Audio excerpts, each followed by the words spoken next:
सबसे पहले मैं भारत के महानतम मिलिट्री स्ट्रेटजिस्ट एवं योद्धा जनरल जोरावर सिंह जी की पुण्य स्मृति पर उन्हें विनम्र श्रद्धांजलि अर्पित करता हूं और उन्हें सत नमन करता हूं। आज ही के दिन 12 दिसंबर को तिब्बत में लड़ते हुए जनरल जोरावर सिंह जी वीर गति को प्राप्त हुए थे। मुझे लगता है कि देश उन्हें अखंड भारत के उस महान योद्धा के रूप में देखता है जो अनेक पीढ़ियों के लिए अपनी वीरता, मिलिट्री स्ट्रेटजी एवं थिंकिंग से प्रेरणा, नई ऊर्जा प्रदान कर रहे हैं। मैं ट्रस्ट के सभी पदाधिकारियों के प्रति भी कृतज्ञता ज्ञापित करता हूं, जो भारतवर्ष के आत्मविश्वास तथा स्वाभिमान के प्रतीक जनरल जोरावर सिंह जी की स्मृति और उनके जीवन कर्तव्यों को जनमानस में पहुंचाने का कार्य कर रहा। मित्रों, मैं जिस विश्वविद्यालय में पढ़ा हूं, काशी हिंदू विश्वविद्यालय, पहली बार वहीं मैंने इनका नाम सुना और हिंदू विश्वविद्यालय से जो संबंध है वो मैं आपको बताता हूं। वहाँ एक बड़ा पुराना म्यूजियम है, भारत कला भवन। जनरल जोरावर सिंह जी की पेंटिंग का एक स्क्रोल जिसमें 11 पेंटिंग प्लेट्स हैं, वहाँ भारत कला भवन में रखा गया है और वहाँ के संग्रहालय के लोगों का कहना है कि शायद यह एकमात्र सुरक्षित स्क्रोल है जो जनरल जोरावर सिंह जी के सैन्य अभियानों पर प्रकाश डालता। अपनी अदम्य इच्छा शक्ति, वीरता, कर्मठता एवं कुशल सैन्य संगठन की शक्ति के बल पर बड़ी बड़ी ताकतवर सेनाओं एवं अत्यंत विपरीत परिस्थितियों पर उन्होंने जिस प्रकार से विजय प्राप्त की, उसकी कुछ झलकियां उस पेंटिंग में दिखती हैं। जनरल जोरावर सिंह जी का जीवन मुझे लगता है सशक्त भारत के सपनों का एक प्रतीक है।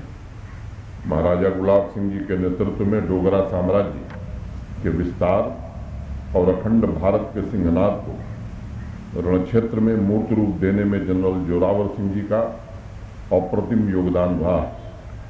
1834 से लेकर 1841 के दौर में मुझे लगता है कि जितने भी महान व्यक्तित्वों ने हमारे देश को मजबूत करने में योगदान दिया, उसमें जनरल जोरावर सिंह जी का नाम सर्वोच्च प्राथमिकता में लिया जाएगा। इस दौरान लद्दाख, बाल्टिस्तान के अनेक सैन्य अभियान उनकी उत्तम सूझबूझ और दृढ़ इच्छा शक्ति के प्रमाण के रूप में हमें दिखाई पड़ते हैं।